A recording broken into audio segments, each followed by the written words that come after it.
All right. We should be good to go.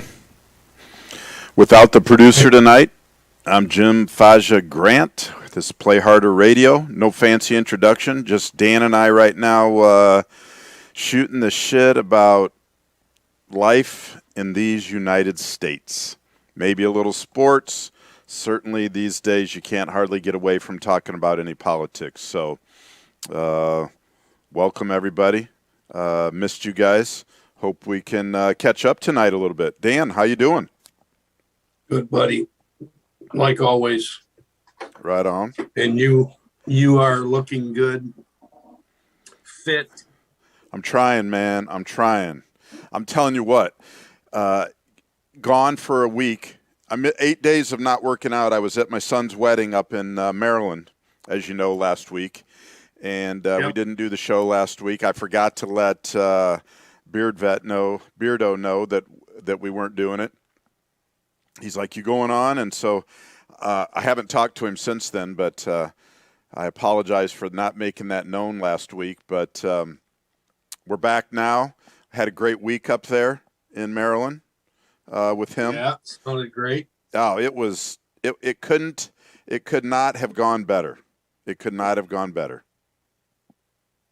Yeah, you got to cherish those days because you don't get a lot of them that go perfect. Well, you know, I've married them both off within the last 11 months, and hopefully we won't do it again. Yeah. Yep. That's a positive. I just had an interesting hour and a half, I guess, on ESPN Radio Pensacola. Yeah, I didn't have time to look at you while you're doing that, so I'm sure you were fine. I think it was a good show. Somebody texted me and said that's the best shit you've ever done. Really? So I guess he doesn't like this show too much. It's probably not you. It's probably your guests. No, I'm sure it's me. That could be the difference. It could be the guy that I was on with. They like them. But, you know, a real radio guy, you know, who's got the radio gig down. We even got a little, not really political, but, you know, just talking about some of the influence in sports and how it has, you know, I got to talk with him a little bit about how politics has soured me on sports, you know? Yeah. Pro sports. Yeah, I know. We've talked about it quite a bit. I'm going to try and hang in with the NHL this year, you know? Yeah. Well, you know, the NHL is probably less political than the rest of them, but it's still got its own quirks. And, you know, certain organizations, including my favorite organization in the NHL, is really trying to promote themselves as a woke company. Right. To me, that's just totally political. I think you don't say anything. You just go about your business. I don't know why. You know, the NHL has to a lesser, I mean, they're not trying to get in that China market like the NBA and the NFL and you know, I don't know what MLB's deal is or whatever, but I don't know what they're trying to, I don't understand all the bowing to the political pressures. The Continental with a K, Continental Hockey League, is the Russian equivalent, if you want to call it that, to the National Hockey League in North America. And they actually have a team or two in China. So they're trying to tap into that market. And the government over there in China is slowly acclimating to the idea of having a, international team, like a men's national team. Right. I'm hearing stuff through the people I know, associated with hockey. So I think the Russians are actually looking at the Chinese market for hockey.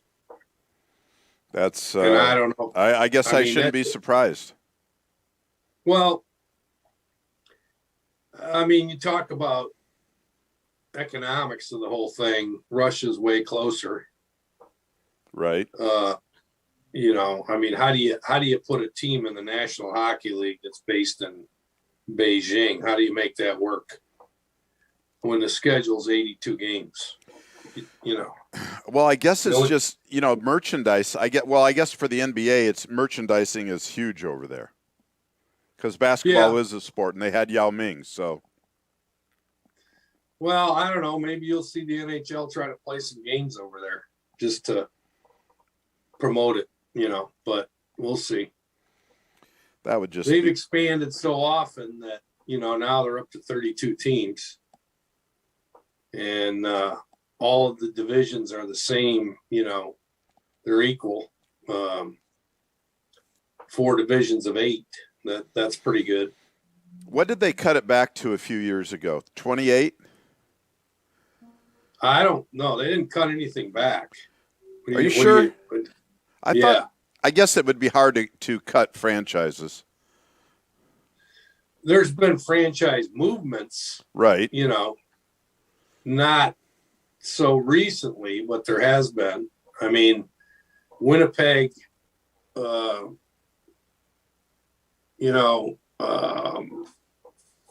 Arizona, teams like that. More recently, those were pre-existing teams that ended up in those towns, just relocated.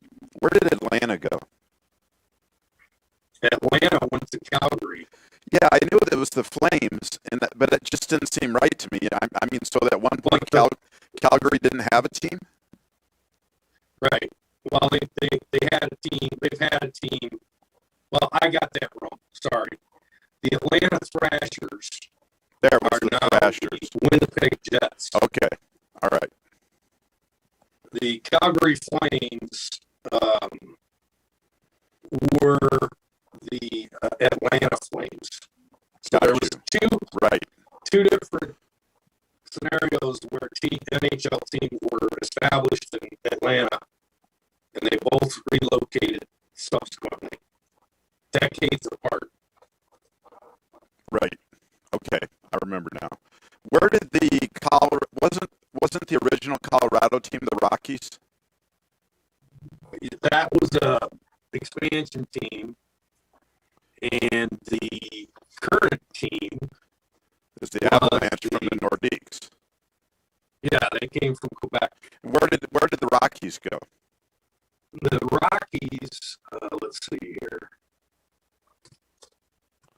I should know this off the top of my head, but they became. Who did they go? Who did they end up being?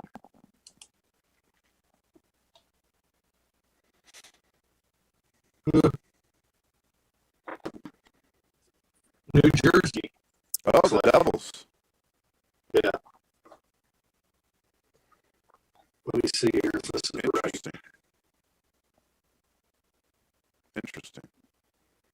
Yeah, they were in Denver from 76 to 82. Yeah. Was Don Cherry out there then? Was Don Cherry in Denver? Don Cherry was the coach. Yeah. They got to one playoff round. Got knocked out. They actually, the first couple of years, well, not the first couple, they never really had a winning record. I never paid too much attention to those during that time. I was quite a bit younger, but, Yeah, you were 10 years old. Yeah. Not really. Not much older. Well, they were established in 74, right? Yeah, so I was 15 then. Yeah, so the iteration of the Rockies is prior to them being the Rockies, they were the Kansas City Scouts. The Scouts. I don't even remember that. That was 74. They established the Scouts in 74. They were there in Kansas City for 2 years. Then they went to Colorado for 6 years. And then they moved to New Jersey, and they've been there ever since. That's when they started to get good, is in New Jersey. Right. So that's actually been a very good franchise.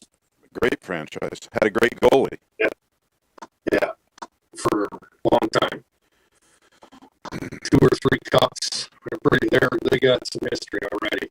And record number of wins for Martin Brodeur, much to Patrick Watt fans' chagrin. Right. Because he took a lot longer to do it. Well, maybe. They had some bad teams in Jersey for a while. Right. Watt never really played for a bad team. You know what? You took the words right out of my mouth. Yeah, because he had a bad run and got what do you want to say? Had a falling out with the Habs. And you know that story? I would recall it if you told it to me. There's bad blood between since the day he left, the day that it happened, the day before, whatever the day before, within days of him leaving the Habs, between Patrick Waugh and the Detroit Red Wings. And it stems from a game in the Forum where the Red Wings scored 10 goals. And he was just having a terrible night, right? Right. So typically when your goalie goes south like that, it's like, you know how in baseball they'll leave a guy in so he can take the lumps for the team. In hockey, they take the goalie out. Right. They just get him out. Right. Well, they didn't take him out, and he got pissed. And when he took himself out of the game, he skated off the ice and he told the coach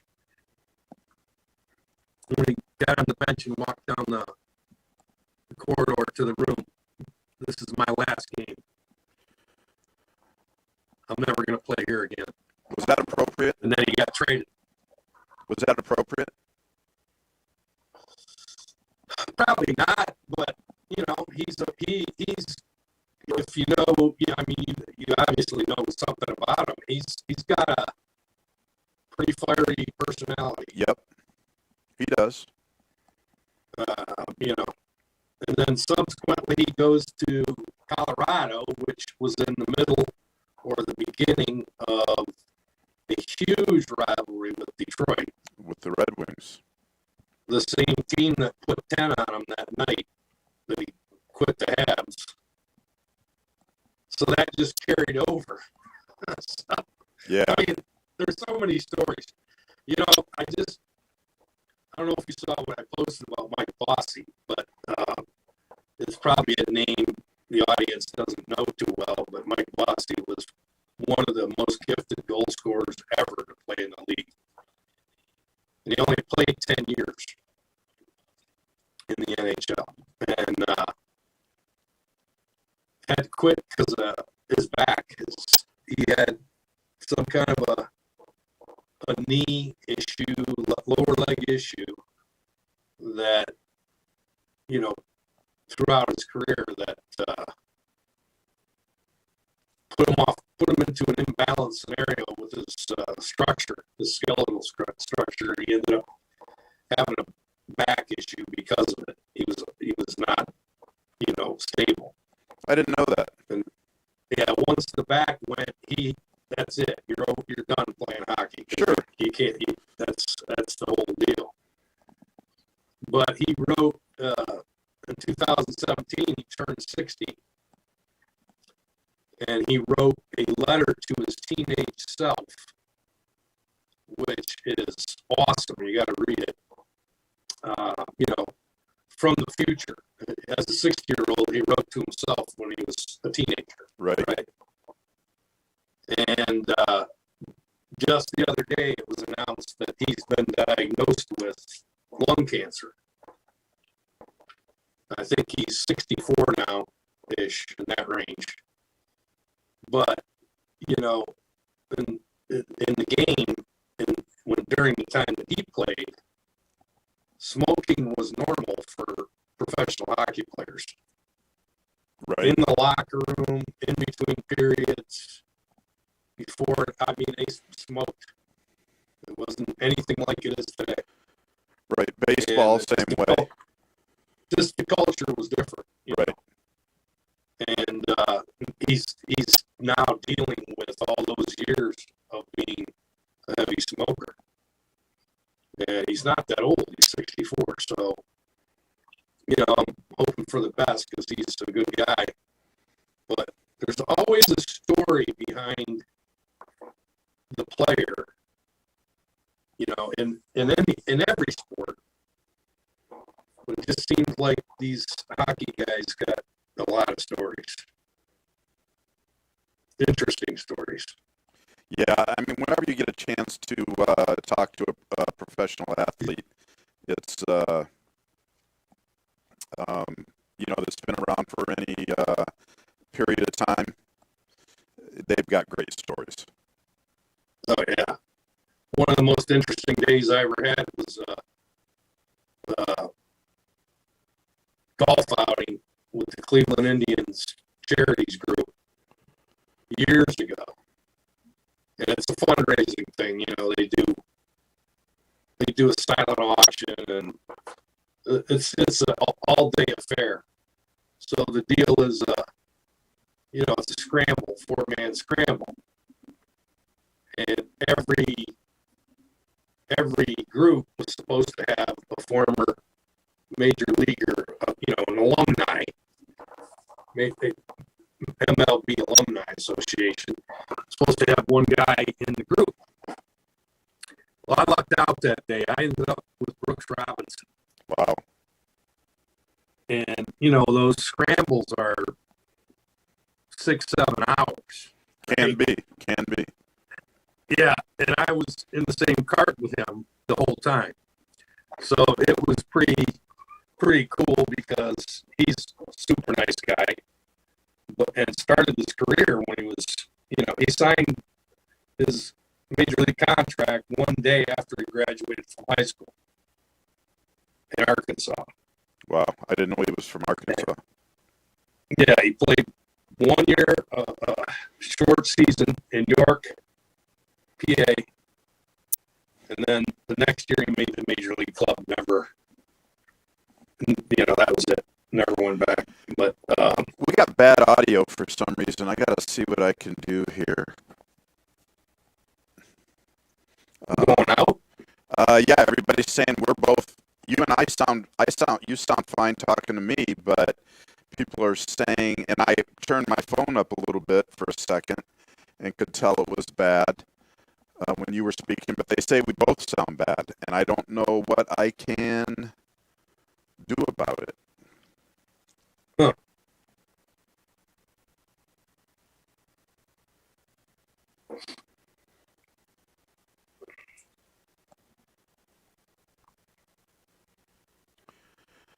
Final mix mute controls when your viewers can hear. That's on. Can quickly move.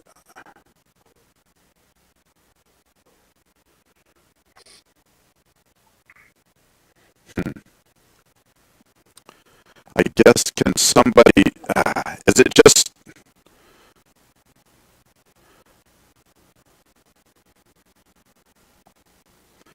Gabe, tell me if you, I see your watch, and tell me if the audio was bad for you right now.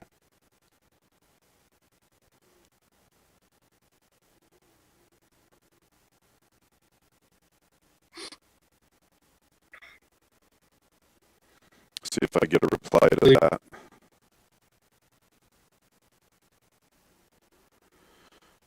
I'm not sure why it would be. He says audio is bad.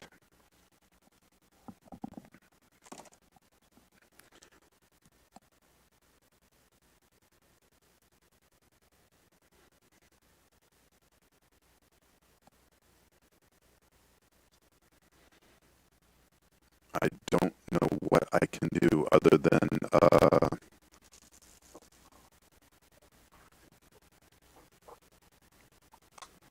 restart it. I know it's good between the two of us. Yeah.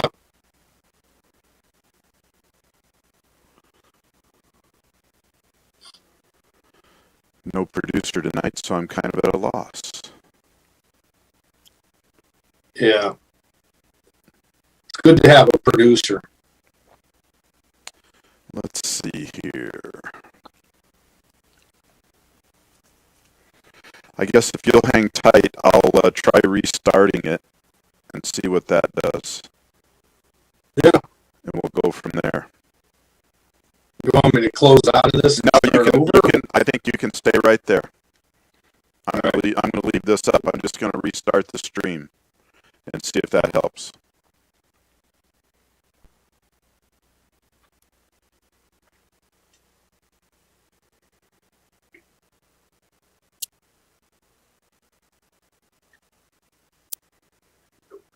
That is weird.